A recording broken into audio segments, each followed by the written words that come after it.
Welcome to Real Talk in ELT, the podcast that talks about the reality of teaching English. Ready? Let's do it. Yes. Okay, welcome back to another episode of Real Talk in ELT. I'm very excited to have Karin here with me. Welcome. Hi. Thank you for having me. Of course. I finally got to meet you because I had been following you. Actually, I followed you for a while beforehand, and then we met in July. And I hugged you, and I was just like, oh, she probably doesn't even realize who I am. And then, because I had followed you for a while, I was like, oh, it's Karin. Like, I just felt like I knew you. Yeah, and I did one, I think you did one webinar or a session or something.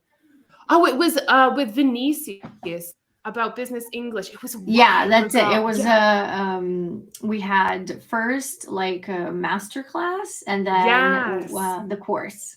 Yes. I did the masterclass, and it was great. So then, I knew you from that. So. Oh, cool. Yeah. Okay. So we have to introduce you properly, miss. Okay. So having graduated in languages with a law background, I'm curious about that as well. Karin Heuert. Did I say it right? Heuert, yeah. Heuert, sorry. Galvão has worked in ELT and training for 23 years. She holds the CELTA, CPE, and the trainer certificates, as well as the iColt. It's from International House, right? That's it. Online teaching one? Teaching. Yeah. Is that good? It's excellent. Okay. Excellent. I did the advanced methodology from International House, and it was fantastic. Yeah. Have you seen that? It's really good. It's really good. Super good. Their courses are really great. The online ones, I have to say. The tutors are awesome. They really are. Yeah. I highly recommend. Go to International House if you have the chance. I'm not getting paid for this. Yeah, no. But if you want to sponsor, we are open for sponsorship. Anyways, okay. In addition, she has a PGD. What's a PGD? It's a postgraduate degree. Got it. Okay. PGD in, I was like, is it a typo? Did I type it wrong? So in distance learning and educational technology, and is currently working on her second PGD, this time in people management, career, leadership, and coaching. At I Study Interactive Learning, which is your online business, yes? Mm-hmm. You work with, is it with your husband or no? He helps. He helps. But he's not in the business like on daily activities and stuff. But I mean, we both work from home. Okay. So we end up, I asked for his input, and it happened. Because I saw it on stories, and you said we, and I was like, oh, her husband's in with it too. Okay, so then I made the assumption. Sorry. Okay. So. I lost myself. She works as the director of studies. In addition, she is a teacher and teacher trainer specialized in business English. Karin holds certificates as life and executive coach by the European Mentoring and Coaching Council, International Association of Coaching, the Professional Coaching Alliance, the Association for Coaching, and Sociedade Latino-America G Coaching. Yes. Mm-hmm. She works closely with the international leadership programs as a corporate trainer and behavior analyst. She is currently working with European and American multinational corporations, developing their language strategies for their Latin American branches and assessing candidates for relocating purposes. Additionally, Karin is a speaking examiner for the most prestigious international exams. Welcome. That's it. Okay. I have to jump in first with the coaching thing, because I know that you've got all of these certifications and people hate the word coach. Yeah, they do. It has a stigma now, right? Because there was this boom, and then everybody was a coach, and now nobody really believes in people that are coaches. Exactly. But it is truly... Let's be clear on what is not coaching. Okay. Yes. First. Yes. So go ahead. Coaching is not therapy. Okay. And coaches are not allowed to do this because they don't have training for this. Okay. So if you want to actually work on your issues, traumas, and stuff like that, you should go and find a psychologist or a psychiatrist. And those are the people you need. Coaches will never talk about the past. That is Okay. good. Okay. Yeah, because they have like the life coaches, right? Those Yeah. are the ones that dig Yeah. I into things mean, they shouldn't really. the thing got kind of, things got kind of out of hand when they started having all these certifications, quotes, air quotes, because it seems so easy, right? Oh, I can fix everyone's problems. And coaching is really not about that. Okay. At least not the coaching I'm talking about.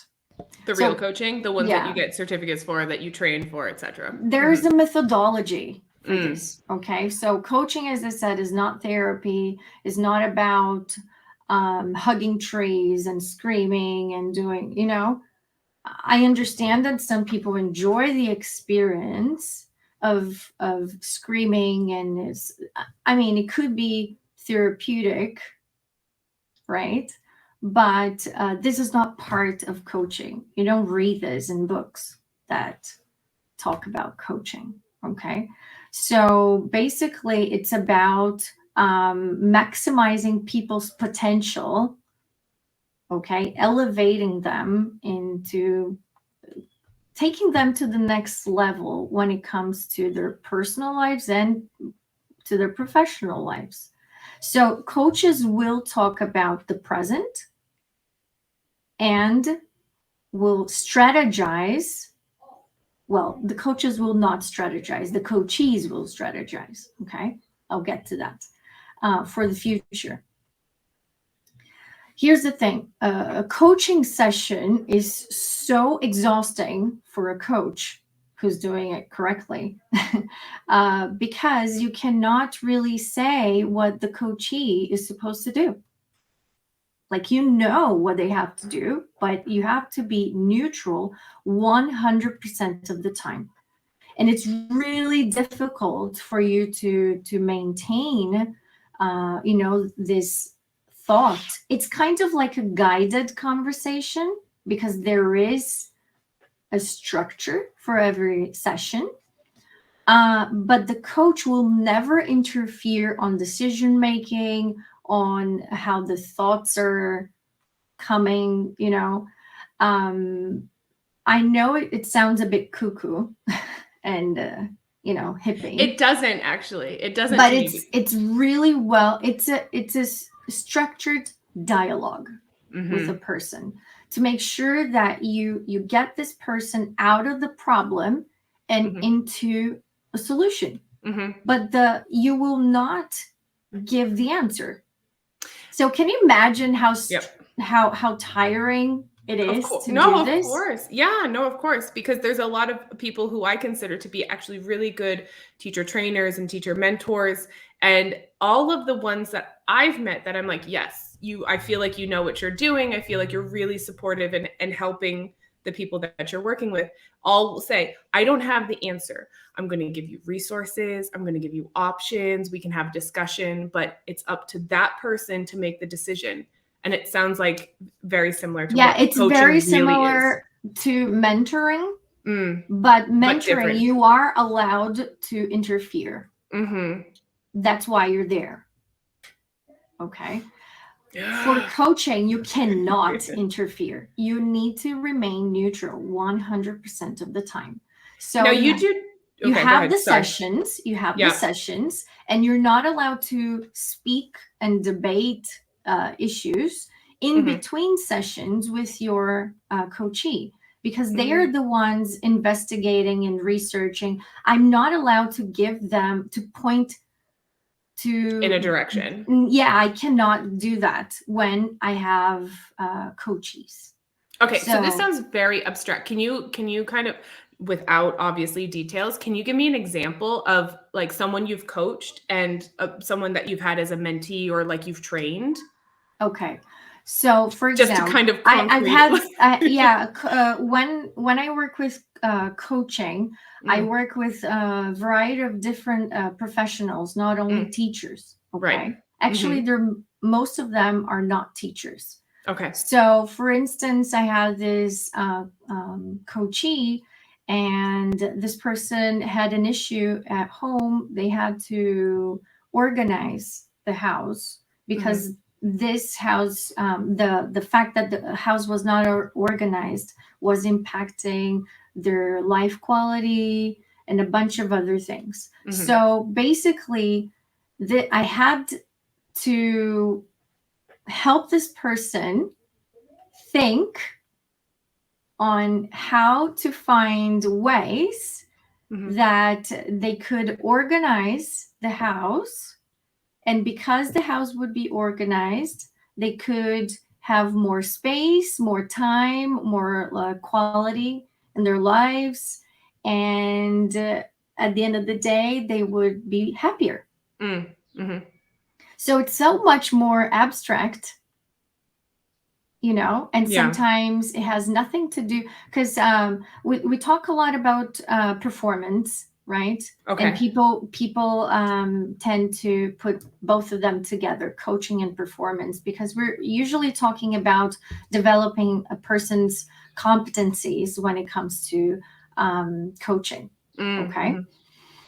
Actually, there's a book called Coaching for Performance by Sir John Whitmore. I highly recommend checking this. We'll put it in the show notes. Yeah, I'm going to put all sorts of stuff in the show notes, because also the organization thing, I know that you have a professional that comes in or has come into your office, right? Yeah, because I've seen, again, I follow you, so I see you on the stories. I'm like, oh, I love her office. I'm like, because it looks so wonderful and just like productive. Like you could be very productive in your space. Yeah, that's all about productivity. So you see, it's this person I helped, this coachee, how to again, I didn't say you should throw out the junk that you have in your house and you should get your shit together and do it. I cannot say this, you know, even though I want to.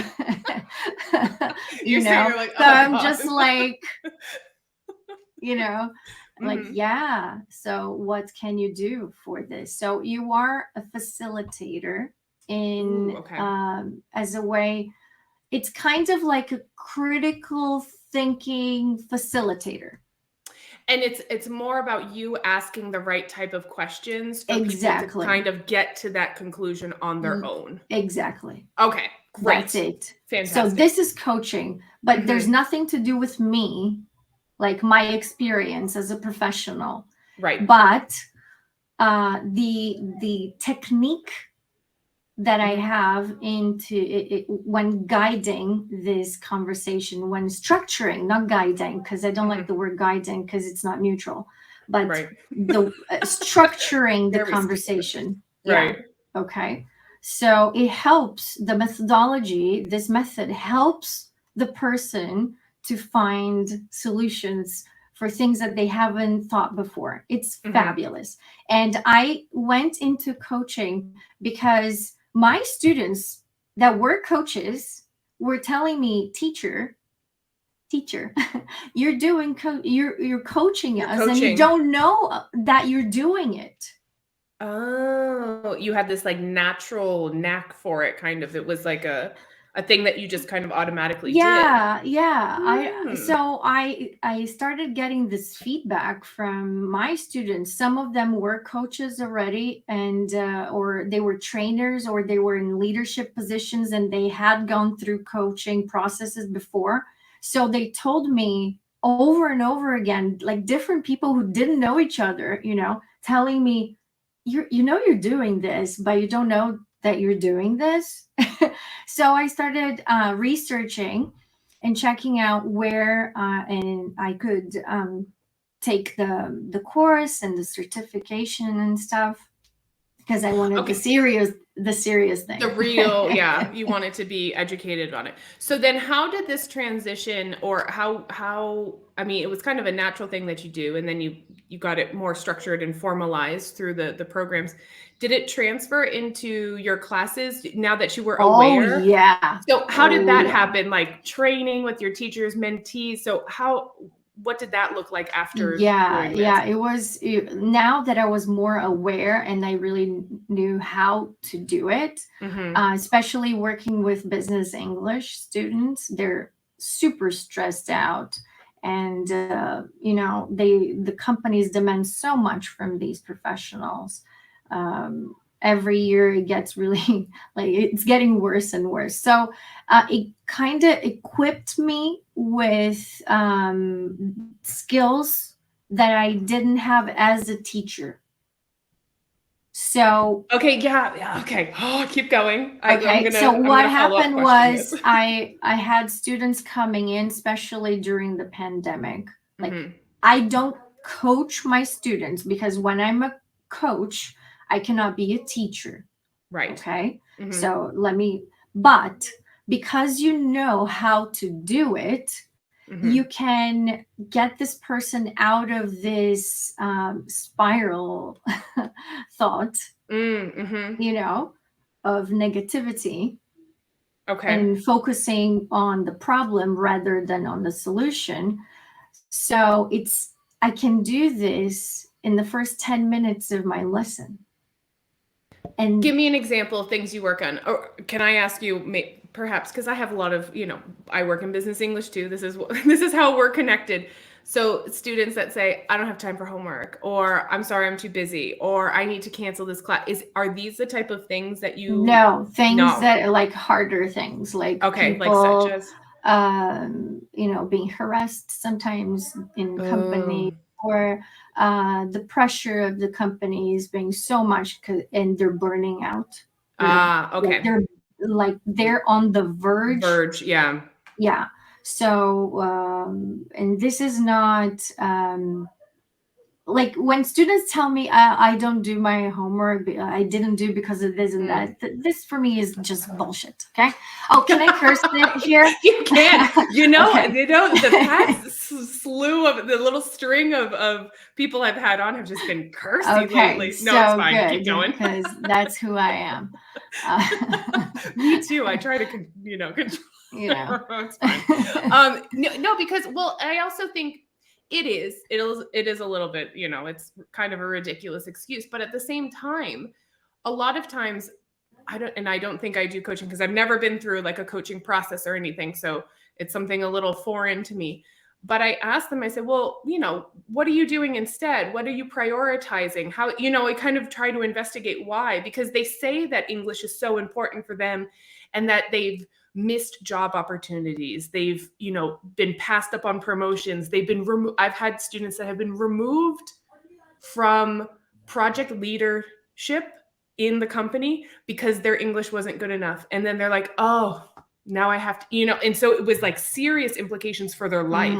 And I'm like, okay, so, and they're like, I need to study, but then nothing changes behaviorally. So are those the type of things? Yeah, you're supposed to change behavior with coaching. Okay. So, for instance, a student of mine was really, really, really sad because he was working so much he couldn't talk to mom and dad. So that was homework. Talk to mom and dad. Yeah. And it's a very little thing. Yeah. But he was happy.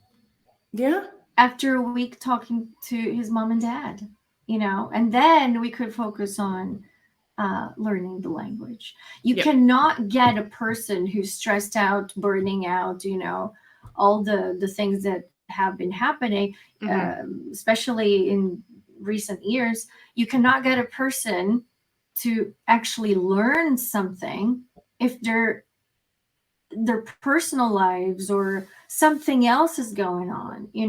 They might be taking not eating properly. How can a student who's not eating well learn? Or they're sleeping properly, eating, exercising, like doing the basic bare minimum of taking care of themselves, right? Yeah. So and this is one of the things that really piss me off. I'm sorry to say this, but it does, because I have a feeling that ELT focuses so much on methodologies and approaches, and language learning and stuff, and we take for granted the person that is in front of us, and sometimes they're crying for help, and you just need to, you know, be there, and listen to them, you know, and you know. Yeah, people say like, "Oh, I'm a teacher, but I'm also a therapist." It's like, you're not a therapist. You're just No, being you're a not. human. Yeah, you're not human. a therapist, and you shouldn't be, because unless you are indeed trained for that. But it's just being human, right? It's just, Sympathetic yeah, and empathetic. exactly. People talk so much about empathy and let's develop empathy. I'm like, dude, if you're not listening to what this person is actually telling you, it's not like, okay, I'm stressed out. Oh, I'm sorry. Did you do your homework? Fuck that, you know? No, it's true. It's true. I get that, because we deal with business English people, which I know that sometimes there's a whole thing, you know, sometimes people like, you know, there's opinions of business English, but these are adults. They typically have families. They are working jobs. If they do have families, they usually have kids that have lots of stuff to do. I know you're a mom, so you're a working mom. You've got a lot of stuff to do. Yeah. And additionally, on top of that, they're trying to learn something that they might have some really strong prejudices and preconceptions about, right? Because the system that we grew up in, the working adults right now that we grew up in, was not, I mean, it hasn't changed that much, but you know, the education system was like, sit at your desk, copy what's on the board, repeat after me, that type of thing. And so there's this idea, and then they get stressed out because they don't realize they don't see the purpose, right? You know, so again, coaching could allow you to bring light, you know, into. I mean, the person needs to understand why they're learning. Right. And I always say that English is just a tool, really, just like their computer, you know, for them to do their work. And business English is not about using the present perfect perfectly, but it's about really communicating. So I do believe that we are no longer language teachers. We are communication teachers or facilitators or trainers, you know, but we need to teach communication. It has come to a point where everyone is connected, and people need to know how to communicate and have good conversations. And sometimes we need to work on how to deal with someone you hate in your team, or you know. And you have to do it it's hard because there is a balance, like from a business English perspective. There's like, I agree with you. I think they're using the language as a tool. And so they need to be proficient enough in the language that they can, you know, do what they need to do. But then also they need to balance out these other things that are happening, right? So dealing with coworkers that they don't like, dealing with a boss who's demanding a lot from them, dealing with international customers that are coming through, you know, all of the stuff that goes along with that. And so it's, you know, we're trying to balance, not only let's work on your proficiency, let's develop your fluency, let's make sure that you're, you know, we have to be language teachers, but then also we have this other component where they have to be able to interact with the world. So it's like balancing the two, those two things. Yeah. And it's okay. And I really, you know, I have a very strong opinion. I do believe we have to take a peek outside ELT. It's high time we do this, you know. How so? Expand on that. If you do teach business English, you need to learn about business. Okay. Let's get into that. Okay, here we go. Yeah. No, yes, because if you're not interested in business or talking about business, I don't know why you would want to teach business. It's like teaching kids and hating kids. You know? I particularly don't enjoy teaching kids. This is why I don't teach kids, because it's not an environment that I thrive in. And I know that kids need to have certain things that I just can't provide. It's just not in me. Yeah, and it's okay. You know, I have a kid. I'm a mom, but I don't enjoy teaching them. Not your child No, specifically. just even my children in general. child, it's already difficult enough, you know. And you love, it's a boy, you have a boy, Yeah, right? I love You love him. him. He's, you know, the love Light of of my my life. life. But I'm not teaching him. not teaching him. Can I teach a child? Yes, I have the training for that. Do I want to teach them? No, because I know there are people that are better prepared and they love doing this. I think you should, you know, do things that excite you, you know, and bring you joy. Like I love talking about business and hard issues that are happening and shit going down in some of these companies. You know, Yes. this is what I like, and I'm not cute, you know, and I mean, I'm not cute when I communicate, you know, and so I don't have I don't mind dropping the F bomb every now and then in my classes because these students are so, you know, and they will, and I want them to feel comfortable enough. So I don't have the profile to teach kids. You know what I'm saying? Because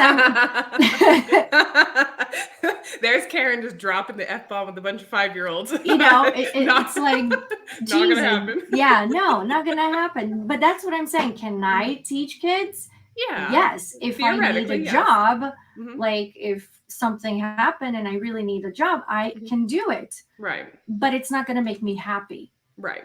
You know, and I know the students are not going to be as happy as well. Yeah, and you have to be realistic about it because there's people that are getting into like business English because now, oh God, this is, I don't know, we're gonna, every time I do a podcast, I always think to myself, I might get canceled for this one. Because on the internet, there's a lot of people like oh, you can teach business English, you can make more money because you can charge the students more. And so it's become this thing, you know, it's kind of like it's in vogue, it's in style now to go into business English. It's bullshit. They're gonna negotiate the price anyways. They're gonna negotiate even more because they are business English students. And that's the thing. But if you don't really enjoy it, like I get super nerdy with my people, with my clients. I'll sit there and we'll talk about, and we'll go into everything about from like manufacturing to like how the political stuff going around the world is impacting businesses and laws and stuff like that, and it's actually truly interesting for me. So if you don't think you can handle that, or you don't read the news, you're not interested in keeping up with like the major companies and what's going down with the governments and like all that. If you have no idea about that stuff and are actually not interested in finding out, don't go into business English. Yeah, because it's global and interconnected and it's messy. It's got politics and laws and social issues and all sorts of stuffs mixed into it. So if you're not comfortable talking about like uncomfortable things, I wouldn't recommend it. Yeah, it's not cute. It isn't. That's why it's so good. Because we can drop the occasional F-bomb with our students. Okay. I want to change gears a little bit because I do want to talk about I Study interactive learning and how that all came about because we saw in the pandemic that everybody moved online, but I Study was there pre-pandemic, right? Yeah. You are a pre-pandemic baby. Yeah. So we've been working for 10 years online. Amazing. Okay. But the company is going to turn 15 this year. Oh, congratulations. Next month, actually. That's quite an accomplishment. Okay. So how did this all come about and why is it the name of it, I Study, I always think of, you know, online and digital and how did it come about? Yeah, it was actually kind of by accident, you know. Yeah, as most things are. Yeah, I never thought of having my own business like this. I was just teaching in language schools. I had moved from Paraná to São Paulo. First of all, I thought nobody would hire me when I got here because I was from the countryside. And so I ended up applying for jobs as receptionist or things like that, you know. But because I spoke English, I ended up in jobs like I was the receptionist, but I was in the room conducting a negotiation with Indians. But was it, you know? Yeah, because you're the only one that could. But Yeah. but this was using your law degree? No. No. I was in Okay. Panama, so I went into law school. I had all this, I was supposed to be a lawyer. I worked at a courthouse with the judge and everything. Yeah, you're kind of fierce. I feel like you would do well in that courtroom. Like I Litigator. did that. But okay. It's really not my thing. When you start getting in, like, I enjoy law and all the things that, the debates and stuff like that, but it gets nasty. And I was always sick. Okay. That's why I left. That's quite interesting that you physically got sick and then you actually started doing coaching. So there's like kind of worlds and connections there. Okay, sorry, continue. But this was like way before coaching, okay? This was but it obviously it had enough of an impact on you where you kind of see there's this connection. I always like seeing how people start and then you can see these common threads that just kind of go through their careers. So, okay. Yeah, I understand that I am the kind of person who is confrontational, and sometimes unapologetic about things, that I say. That's not a bad thing. Yeah, but imagine this. I've been in this thing for 23 years. I know that I look younger than I actually am. So when I started... Well, kudos to you and your skincare regime. When I started teaching, I looked like a fetus. A kid. Yeah. Okay. Adorable. What I'm saying is, imagine me in law school looking like this or working in a courthouse and it was never easy. It was so hard to me, and I would see things being doing incorrectly, and that was really like it made me sick, physically sick, seeing things done the way they're not supposed to be done, because I do have this thing in me where I want things to be fair. Got it. Like this sense is really strong. Yep. Mm-hmm. So it's like I when I moved to Sao Paulo, I kind of had to make a choice. So I quit that life for a little while to detox, let's say. Okay. Yeah. But I had started teaching when I was back in Paraná. Okay. Much long before the law school and everything. So it was kind of like a part-time job. Got it. And when I moved to Sao Paulo, I thought nobody's going to hire me. I'm from the countryside, and but at the end, they hired me. So I started teaching in language schools. Okay. And the mainstream ones, the ones that are very popular. And what happened was I always left the classroom feeling that I didn't do my job, because I had to follow directions and script. And I thought, oh my gosh, this person needs a little bit more work here or there, Okay. Yeah. So, and I didn't have this flexibility. Okay. So what I did was, first I started teaching in my apartment building. Mm-hmm. So I did this flyers, made these flyers and just went door to door and say, here, I teach English. This is my apartment. You can have lessons with me. Because in São Paulo, I didn't want to go out in the evenings to teach because I was really scared. Yeah. So that's what I did. I want to teach in the evenings, but I will teach from my apartment. Mm-hmm. And that's what I did. So that's how it started. Okay. And then one person, a friend of my father-in-law, knew that I was doing this. So he hired me to help his company. He was selling this factory here, was a family business, huge one, to a German group, and he hired me to follow the negotiations and help the Brazilians during the negotiations, and all the other. It was not classes, I wasn't teaching them at the time. You were more like consulting. More, like yeah.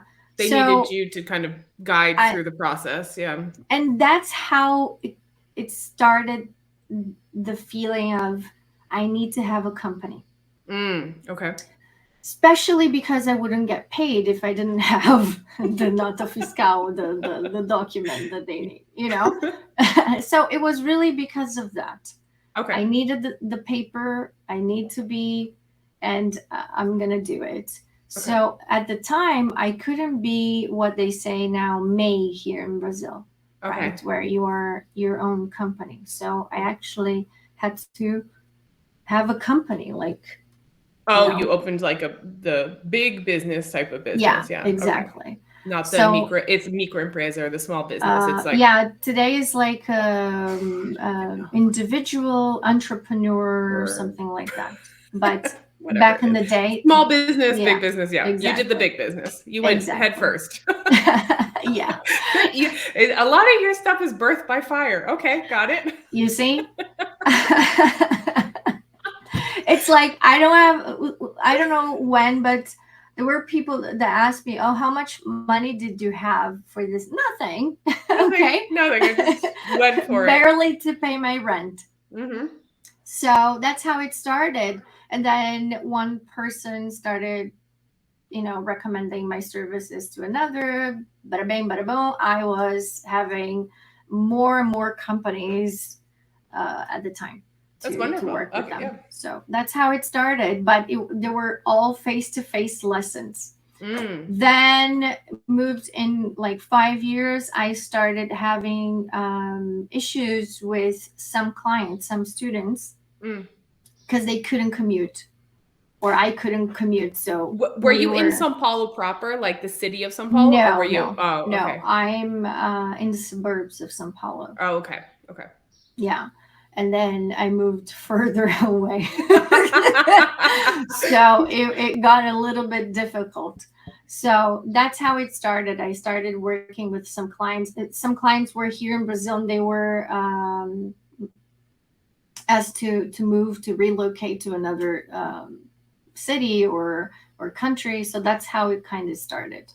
So 10 years ago, a little longer, maybe almost 11, that we started working online. And were you on Skype? Because I was on Skype.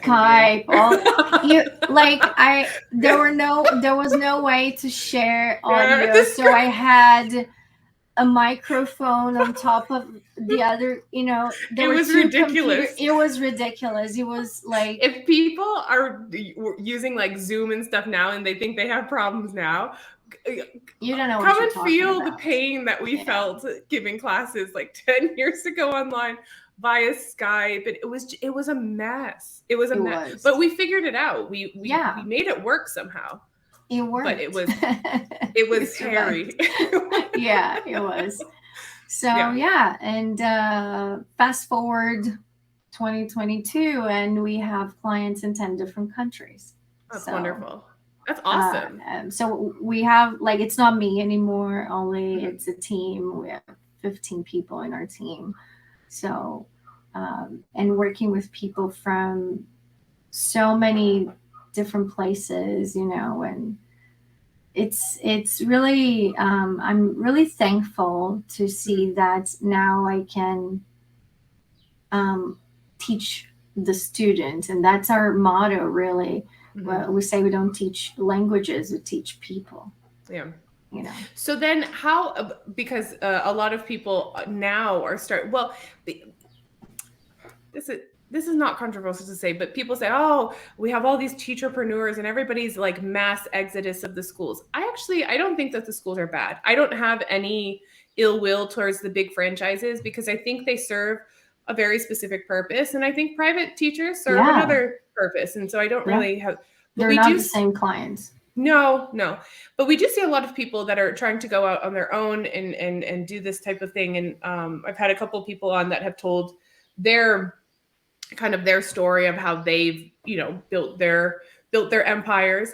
And so now that you're quite large, you're in multiple countries, do you find it difficult to find qualified teachers that have the same vision of education as you do? Because I feel like as you expand, you have to get more people, and then sometimes, I'm not saying that this is the case for you, but I feel like sometimes people are so worried about that quality and that personal touch and that vision that they've had, and that has created their brand, and then get bigger and bigger, you have less and less control of that, I think. And you know what? The thing with the new, I think it's so in fashion to say I'm an entrepreneur. And this is just a skill. You can be an entrepreneur in a school, But now, do you want to be a business person, like a business woman, a businessman? That's different. And not necessarily you want to do this, Yeah. How do you see the difference? Because I can differentiate, but can you expand on that? Like, how do you see the difference between the two? Because in Portuguese, we use a lot the word empreendedor, right? So I like this word, but it has become so ridiculous sometimes the way people have been using, because they think that being an entrepreneur is the same as owning a business. And it's not. And if you are yourself your own business, you will only be able to do so much. You know what I'm saying? Like there will come to a point where you're going to have to decide if you are indeed an entrepreneur, as you were saying, or a business owner. Right. You know what I'm saying? Kind of. Yeah, because being a business owner, you need entrepreneurial spirit, obviously. Yeah.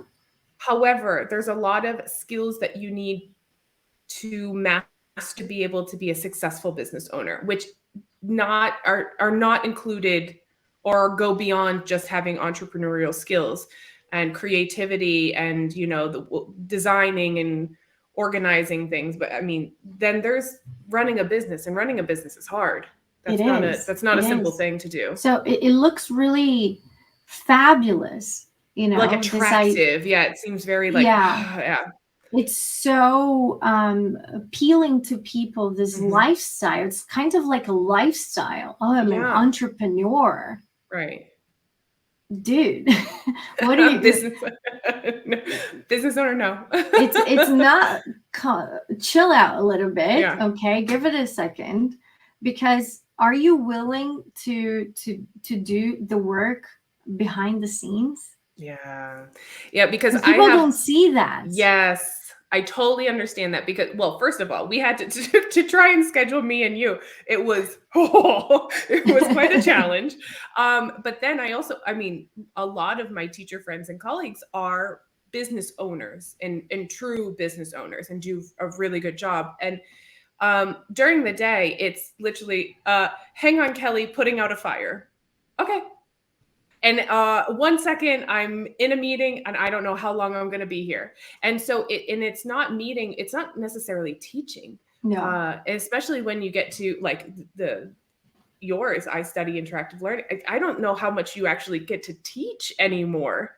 Not as much. Exactly. And that's what people think, like, oh, it's fine. The teachers do their thing and I get to teach my students. It's like, no, if you're a business owner, you're not really, you can have a few, but the majority of your time is not teaching.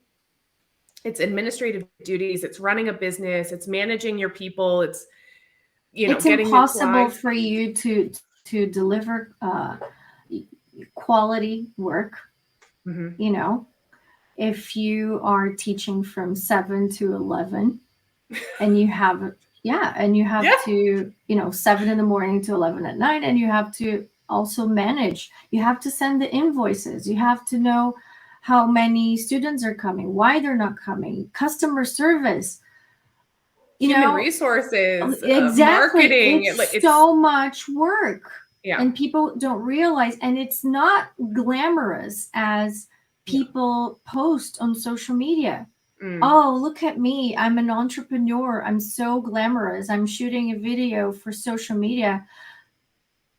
I'm sorry, it's Karin, I love your faces. Oh, we would get in so much trouble together. We cannot hide emotion on our no. face. But I already have a bad reputation for this, so I don't care. It's Oh, good. Okay. Yeah, you can be like the bad girls and just be naughty and say bad things. But seriously, people have this idea that it's so glamorous, And it's so amazing. There are days that I want to throw the towel. There's nobody else to pick the towel up for me, so I have to do it for myself. Yeah. I want to punch people in the face. I know I can't, but I really want to sometimes, But that's what sarcasm is for. Yeah, no, it is. You have So people will talk about this on social media. They just say, look how amazing my life is. Right. So we need to be real here. It's hard work. Yeah. And you have to be super resilient to be able to kind of bounce back, because you lose clients, you lose money, things go wrong. People will inevitably, because you're dealing with the public, people will inevitably talk badly about your services. Even if you're not providing bad services, their experience wasn't great. And so you have to repair relationships and do all of that. So it's you have to be really resilient and have a pretty thick skin to be able to come back after those types of things, because it'll happen. Yeah. I have heard from people, people would say to me like, oh, you're done. You're throwing your career or out or in the trash, or I've heard like really nasty comments from people inside and outside ELT. Okay. So the reason why I'm saying is, it's not easy. It's not supposed to be easy. And I know it in my gut, I know deep that I can do it. It's hard, but I know I can do it, and I love doing it. And I'm not saying that I love doing it to sound arrogant, or it's just that I understand that for some people, they want to work 20 hours, 30 hours a week. And that's happiness for them. If I have to work 20 hours a week, I will die. Because you'll just get bored. Exactly. My husband knows this. He knows way before we got married,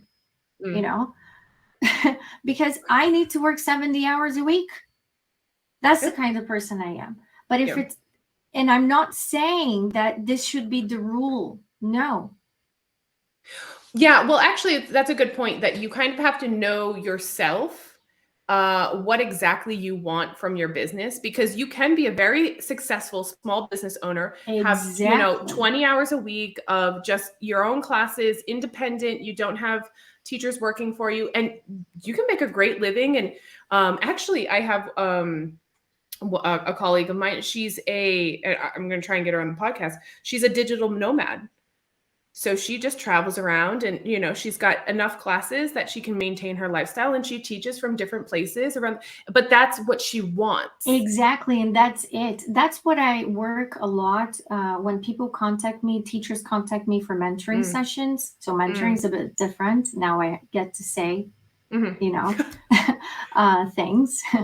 But I ask them, what is happiness to you? Right.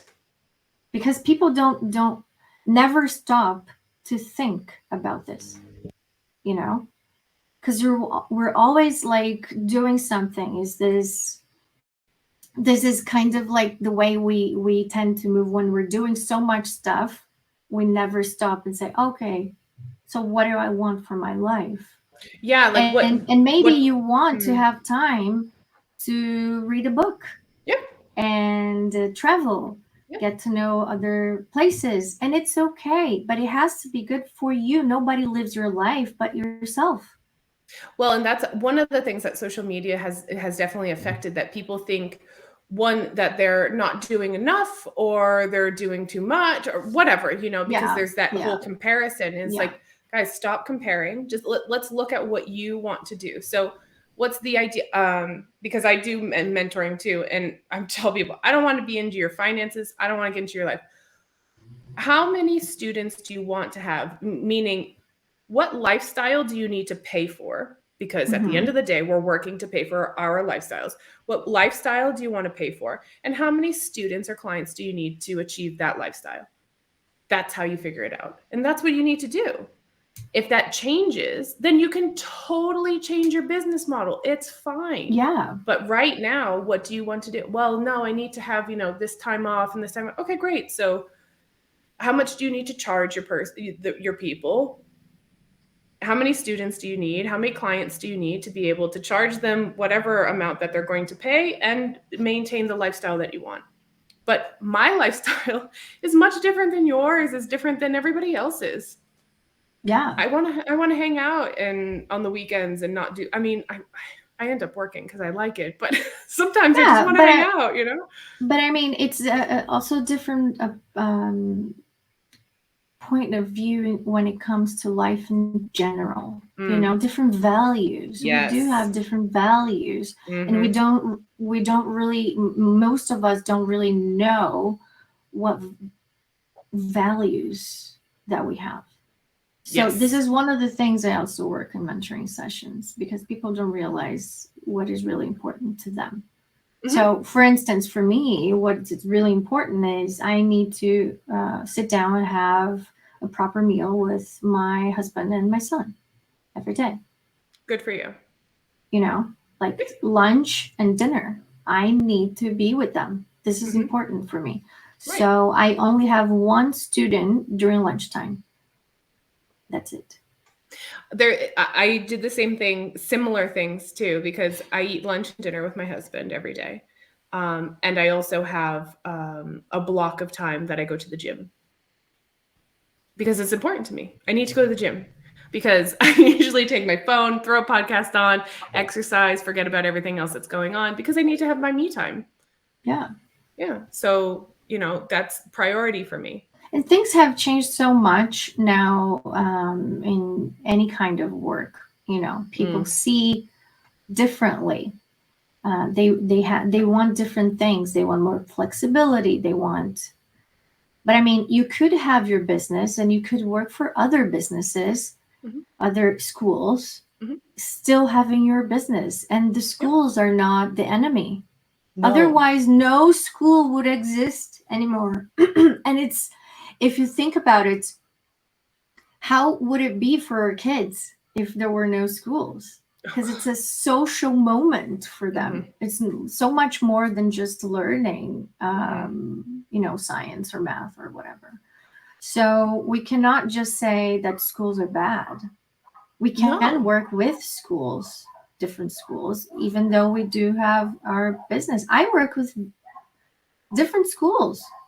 Yeah, no, consulting, right? Yeah, Yeah, the same. Yeah, going in, they hire you for whatever specialism thing that they are interested in. Yeah, okay, so then you do some consulting, but you know that you're making a difference in a school that, and then those teachers are going to take whatever information you give them and try and transfer it to their students. And who knows, the next generation of teachers will also have experience with that. So it's, the transfer of information. And yeah, yeah, we have to stop thinking of schools as being the bad guys, honestly, because the franchise schools, the public schools, private schools, they're not the bad guys. I mean, they're doing the best that they can. It's just, it's so institutionalized. It's slow for change.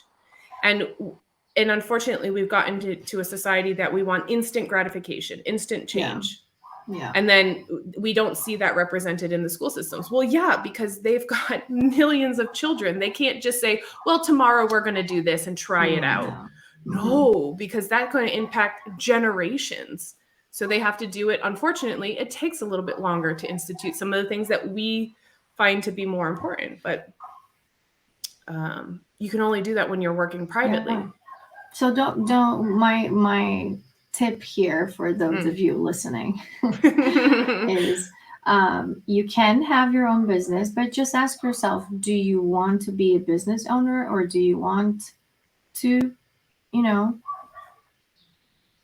have a nice and cozy life, Yeah, which is fine too. It's fine. You don't have to. Yeah. You don't have to have millions of clients around the world for you to feel happy. Nope, you don't.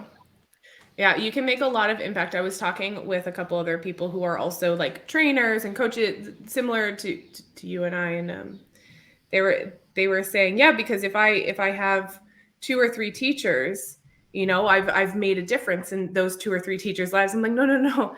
If you have 2 or 3 teachers, you change sometimes and help them get better perspectives. And then they go off and teach hundreds of people during their careers. So look at the impact that you have. So even if you have a small consultancy and you just work by yourself, and because you want to have a really different work-life balance, you still have quite a big impact. You don't have to have millions of clients to have an impactful practice. Exactly. Yeah, so that's it. Okay. I do have one more thing to ask you. Of course. Because I don't want to take too much of your time. We've been here for like an hour, but because I feel like you're very direct, and I feel like we can have a very honest conversation about this. So one time I heard you say that you don't think, and I don't know if this is controversial or not for you, but that you don't think you can teach business English to elementary or beginner students. Yeah, I don't. Do you still, okay, so you still have that opinion. Okay. So can you unpack that a little bit for me? Here's the thing. Business English teaching, everything that we have to do in this scenario, in this context, you need to have your student already speaking, A2 plus, B1. Okay. They need to communicate a little bit. You cannot build a foundation. One thing is for you to have a book which says, this is business English for A1 students. No, it's not. It's general English teaching workplace vocabulary. Okay. But they won't be able to negotiate. They won't be able to have the hard conversations. They won't be able to understand the subtle differences in behavior, if someone is being sarcastic or not, or the tone of voice or whatever, So, because they're still building that foundation. Okay. So, business English, the way I believe in. Yeah, no, because I wanted to kind of, because I'm going to say, I kind of disagree with you on this, but I don't know if I disagree with you because I wasn't able to ask the question. Like, I want to see your perspective on it to be able to understand why. I don't think it's business English like the way it's supposed to be done. Okay. You know what I'm saying?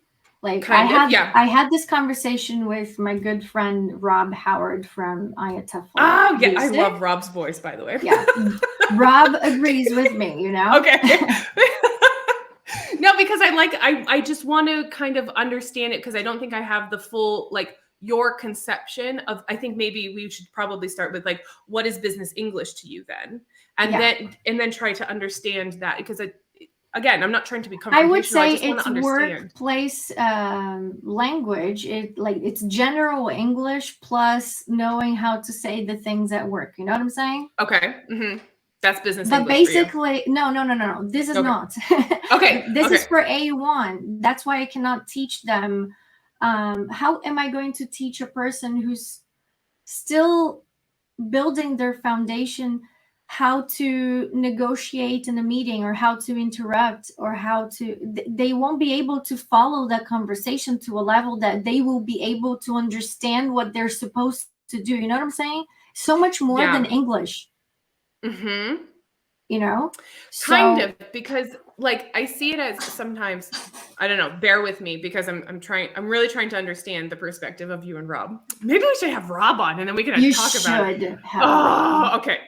So let me suss it out a little bit with you first. Because, for example, even if they're performing at a lower proficiency level, A1, they are still functioning to the capacity that they have in a workplace scenario. Does that make sense? Right. So it does. So even though, because every proficiency level, for example, if you say, oh, well, they're not able to negotiate or pick up on sarcasm or so, but even A2, I don't think they would be able to do that. A2 plus almost B1. Okay. I would go into B1. Okay. B1. Well, yeah. So I think that sometimes Rob, I think, would say C1. Oh, okay. So then you know what? So we might even have. Well, we're just gonna cut this episode short, and we'll have to get Rob on because I really want. No, I want to unpack it. You know, I'll give you an example. I'm taking Italian lessons right now. Okay. How's that going? Great, but I'm A1. Okay. I am not able to negotiate in Italian. The only thing I can do is caspita, you know? I love it. Okay. But I cannot negotiate in Italian because I don't have the skills. I don't have the language for it. Okay. So maybe then we would have to think about, there's no foundation. Yes. Yeah. I understand that they don't have the language to be able to perform certain tasks, but they do have the language to be able to do certain things. That's it. Do certain things. Certain things. So wouldn't that, if they're doing certain things in a workplace, wouldn't that be considered business English? This is what I'm trying to... Depends on what they have to do. Depends. Okay, so let's say if it's like greeting like a receptionist greeting a new client in English and showing them to because that's her function, showing them to the meeting room, offering what they need to do. That's A1 level. And she's doing her function. Is she really? Does she know what she's doing? Like, if somebody asks her a question after the greeting, and will she be able to answer and solve that problem?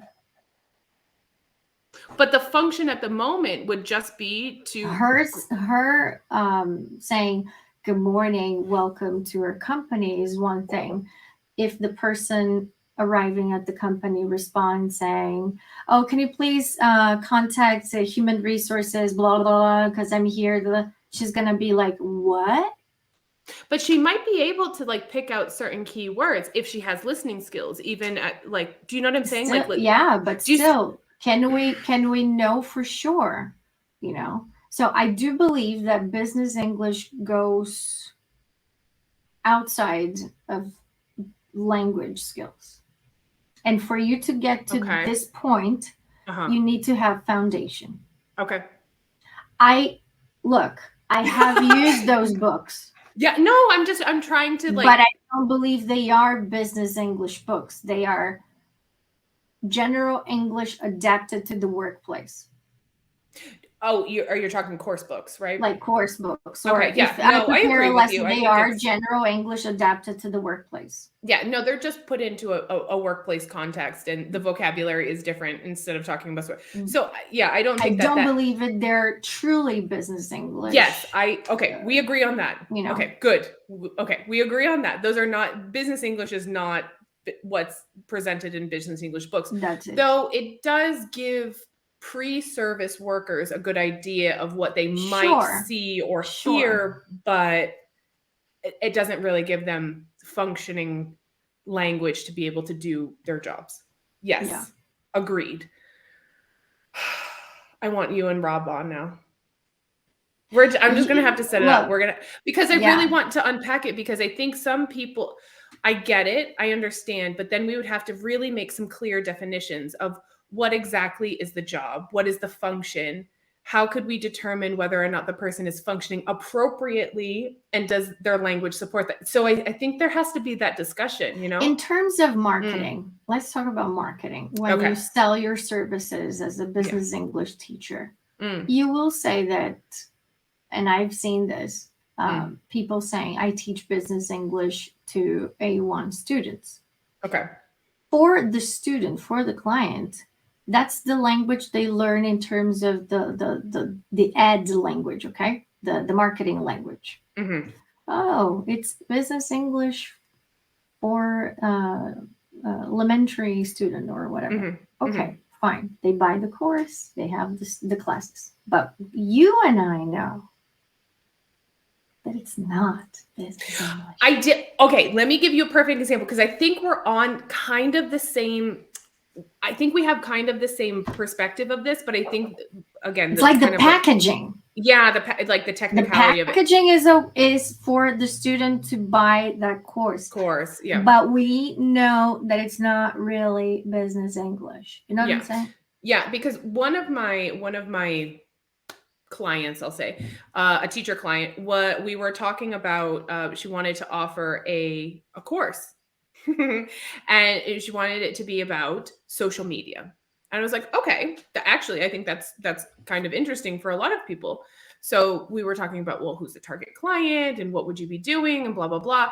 And I think I inadvertently converted her out of this idea, because she had, and it wasn't on purpose. It was just like, she had the idea was that there was going to be lots of lexical terms and vocabulary.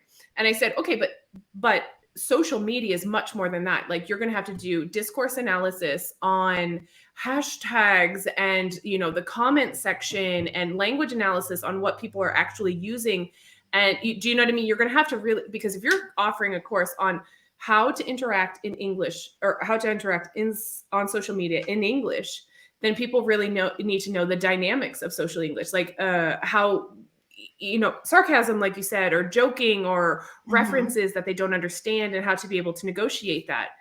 And she was like, oh, this is much more than I anticipated. I was like, yeah, it's not just teaching vocabulary. I mean, you can have a vocabulary of social media courses, but and I think this is very similar. Like, when we see the course books, there's a lot of vocabulary. And then there's, the general English. The general English set in the context of business, but it's still right. So I think we're kind of on the same wavelength, but I still want to have the discussion about it with you and Rob.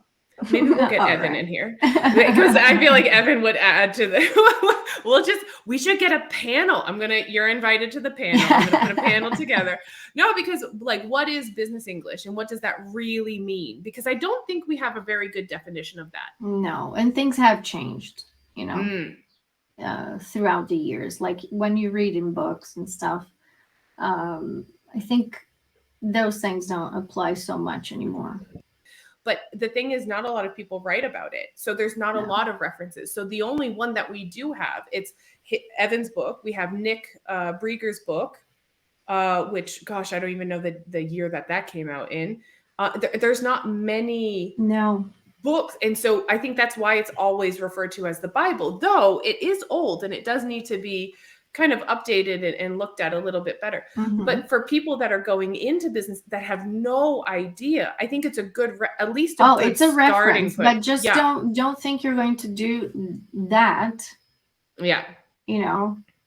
This is the only thing, and then that's it. You read the book, you're done. Exactly. Yeah. This is what I'm afraid of, because people tend to read books or articles or watch videos or whatever, and they say, oh, this is it.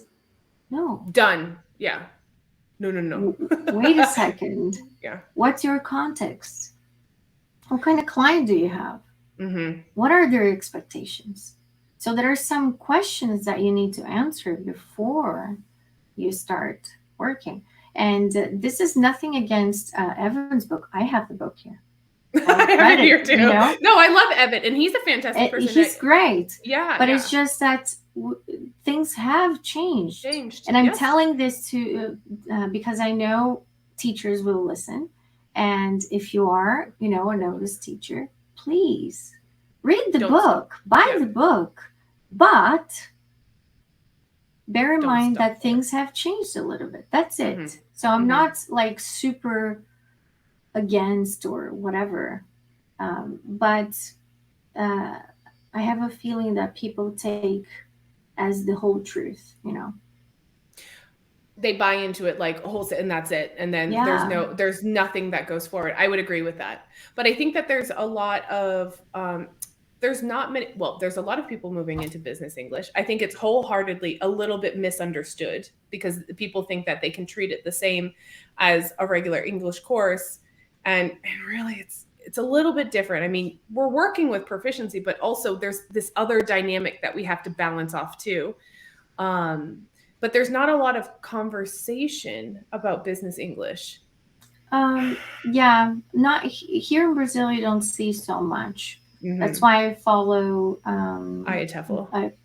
yeah, the people from IATEFL, and I've learned so much from them. Mm-hmm. And you do have different perspectives. Like just in April, so I went there and I met the people, the girls from India, completely different perspective on things, the way Yes. they work there. And so we need this because we work with people who work internationally. And if you Yes. are not an international oriented kind of person, Mm-hmm. it's very likely that you will have a very narrow point of view and you will not provide the best services Right. to your clients because you are the gate to everything that is happening. Mm-hmm. Sometimes they don't have time or they really don't know where to find the information, and you are in charge of that. You are the facilitator. Again, me using this word, but you are the facilitator. You are the ones you are the one that has to go and, oh, I know, I've heard this because I talked to the ladies in India and they're doing this and this and this, Yeah. Yeah. So But it's putting yourself out there and exactly. getting together with other people. Yeah. I worked with Evan and Mandy Welfare for this kind of like this mini project last year. And it was a group of us, and there was teachers from Romania and Andrea Ghana. probably. Huh? Andrea from Romania probably.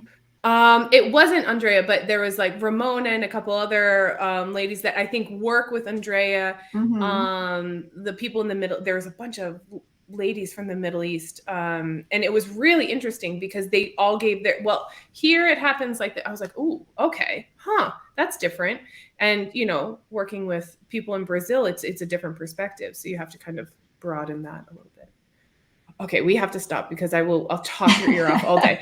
No, but I want to thank you for coming on, and I am holding you accountable that now you brought up Rob, and so we're gonna have to get a panel on. We have to talk about it. I feel like I really want to. So. Sure, I'm sure he's gonna love it because he's I would say more controversial than me. So yeah, you're gonna love it. I love it already. No, it's perfect. And I love his voice. His voice is wonderful to listen to. I can listen to him all day. He does have a nice voice though, doesn't he? He used to sing or be in a band or something. Okay. So he's trained it. Yeah. So that's nice. Okay. Yeah. So we'll have Rob on, and then you have to come back and we'll do a whole panel on business English because it's going to be fantastic. My but pleasure. Thank you. Yes. Thank you so much for hanging out with me today. I got a lot of information. Thank you for inviting me. I mean, so fun. It was, you said, oh, it's been an hour. I'm like, what? Because we're nerdy. We're nerdy about English stuff. I know. But you're more than welcome to come back. And I do want you to come back for the business English panel. I'll have to put it together. And then, and if you work on anything else, any interesting projects, feel free to send me a message so we can get them out there.